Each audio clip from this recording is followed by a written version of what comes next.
From the KBIA Newsroom in Columbia, I'm Finnegan Bello. Republicans in control of the Missouri Senate were in agreement Wednesday that the state needs more nuclear power.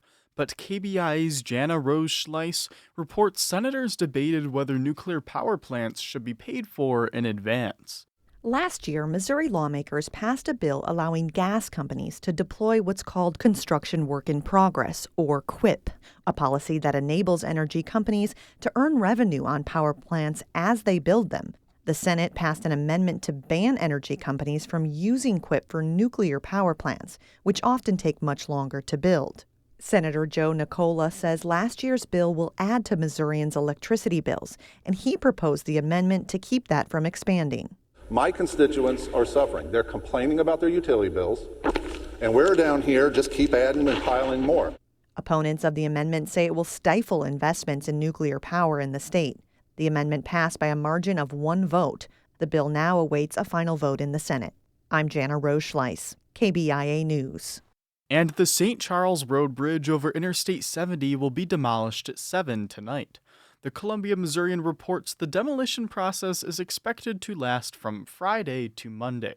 Traffic on St. Charles Road will not have direct access to or from I-70 and will be rerouted to avoid construction. Independence voters decisively ousted 2 city council members Tuesday who supported tax breaks for a controversial data center. As Savannah Hawley-Bates reports, mayoral candidate Bridget McCandless and incumbent council member Jared Fears both lost their races. The elections for Independence mayor and city council got heated, not necessarily between candidates, but between voters and council members who approved more than $6 billion in tax breaks for an AI data center. Mayor-elect Kevin King is a political newcomer. He supports the data center overall, but says he wants to give residents more transparency from City Hall.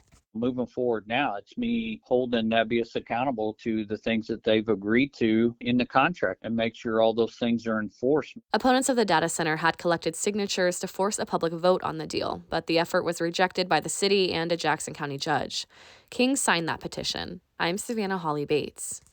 And the Missouri House passed legislation Thursday that creates new cross-reporting requirements for child and animal abuse.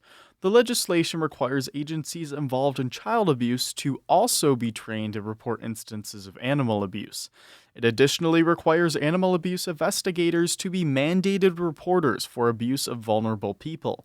That includes children and the elderly.